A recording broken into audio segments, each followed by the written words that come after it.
tous les jours, on peut se poser la question, qu'est-ce que fait l'inspection du travail? Qu'est-ce que moi, aujourd'hui, j'ai fait pour la dignité au travail, pour l'amélioration des conditions de travail des salariés, là où je suis passé ou là où je ne suis pas passé? J'ai fait ça, j'aurais dû faire ça. Et là où on se sent le plus efficace, parce qu'on est en contact direct avec les salariés, c'est sur les chantiers. Quand tu dis j'ai évité qu'un mec tombe de 25 mètres, t'es content.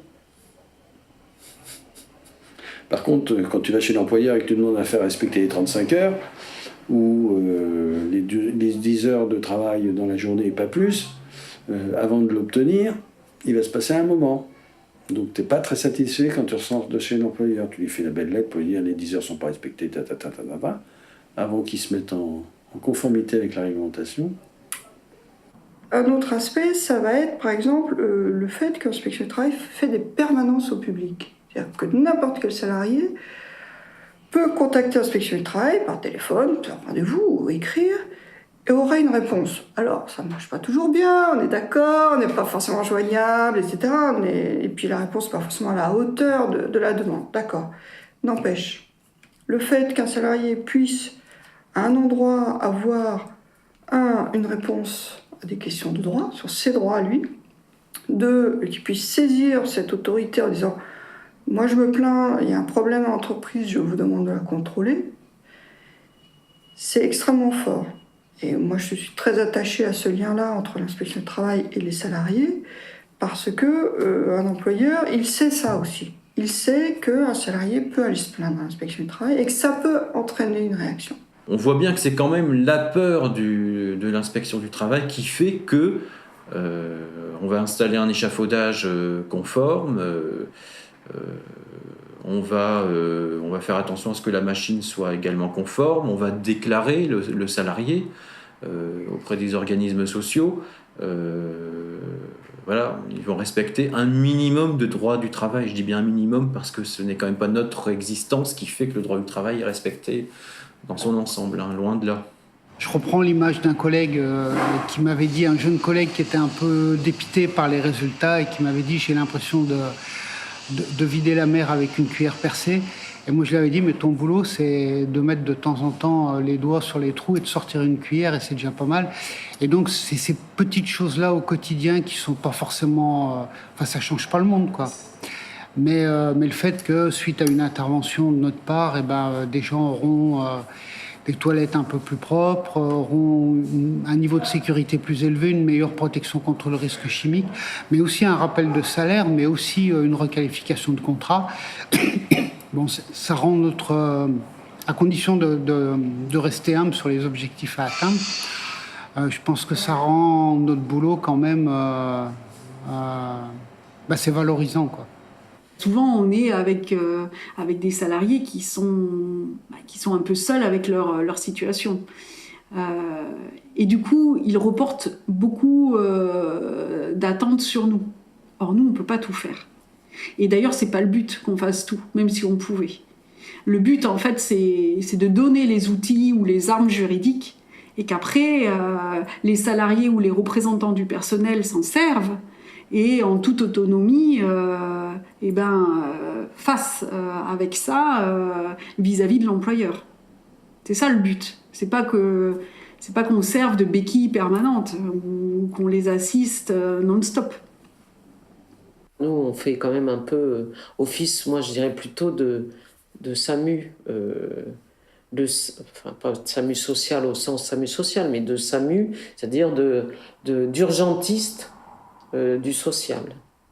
On va dans l'entreprise quand ça va très mal, très souvent, parce qu'on ne peut pas y aller plus souvent. Donc, quand on sent qu'il va y avoir quelque chose qui va péter, on nous appelle au secours. Et bon, là, voilà. Là, dans telle entreprise, voilà, il se passe ça, il va y avoir, 30 licenciements, il faut absolument y aller. Là, il y a des conditions de travail épouvantables, il y a un chantier où ça se passe mal, il faut faire un arrêt de travaux, là, il faut... Bon. Et ça, sur le secteur sur lequel on intervient, on est tout le temps... On apaise finalement quand même quelque part l'espèce de climat social. Peut-être que finalement, si on n'existait pas, ça pèterait de tous les côtés, hein, peut-être tout simplement. Hein. il y a une fonction de régulation sociale. Il y a une fonction de régulation, c'est évident, et des fois, bien évidemment, mais le droit lui-même a cette fonction de régulation. D'ailleurs, il suffit de regarder l'histoire du mouvement ouvrier pour voir que pendant longtemps, le code du travail, l'inspection du travail, c'était pas la tasse de thé des ouvriers ou des prolétaires ou des salariés. Hein, ils considéraient qu'effectivement, c'était permettre l'application d'un droit du travail qu'ils jugeaient tout autant patronal que pro-ouvrier. Et d'ailleurs, il y a aussi, bien évidemment, dans toute la réglementation du travail, il y a toute une part de réglementation favorable aux employeurs, bien évidemment. Et parfois, c'est dans la même règle. Et puis, toutes les infractions au code du travail qui ne sont pas suivies de sanctions. Hein, c'est interdit. C'est interdit, par exemple, de licencier quelqu'un sans cause réelle et sérieuse, sans motif, c'est interdit. Mais il n'y a pas de sanction. Donc, il y a plein, les 2/3 du code du travail, c'est comme ça. Voilà, il y a des obligations, des interdictions, il n'y a pas de sanction derrière. Donc, voilà. Donc ça nous fait dire aux salariés aussi, parfois dans notre rôle de conseil, bah oui, ce que vous subissez est illégal. Mais moi, je ne peux rien faire. Je ne peux rien faire, je n'ai pas de sanction. Il va falloir aller vous dépatouiller tout seul auprès de moi. Quand on dit ça aux salariés, on leur dit d'une certaine façon, écoute gars, ouais, c'est pas bien hein, ce qui t'arrive, je comprends. Mais bon, tu vois, il y a pire, quoi, il y a du chômage, et puis au prud'homme, ça va être long. Et puis tu vas toucher combien finalement? Puis si tu mets ton patron au prud'homme pour être embauché derrière par quelqu'un d'autre, ça va savoir. Enfin, on voit bien que c'est pas évidemment ma volonté de faire ça. Hein, c'est pas du tout ce que je dis. Mais on voit bien tout ce que ça véhicule derrière, quoi. Le message sous-marin qu'on envoie, c'est quand même celui-là. Calme-toi, gars, il y a pire. Hein, parce que si c'était si pire que ça, il y aurait une sanction.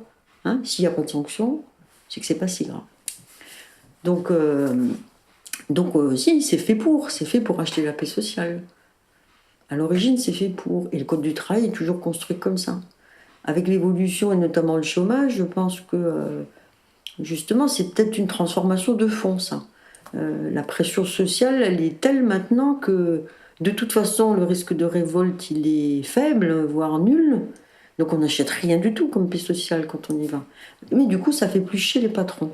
Parce que tant qu'on achetait la paix sociale, finalement, le patronat a trouvé son compte. Et comme on ne l'achète plus, le patronat n'y trouve aucun avantage, plutôt que des inconvénients. Et je pense que ça, c'est vraiment une transformation de fond. Certainement qui n'était pas voulue, hein, politiquement. Et législativement non plus, pas voulu, quoi. Après, c'est l'évolution sociale qui fait ça.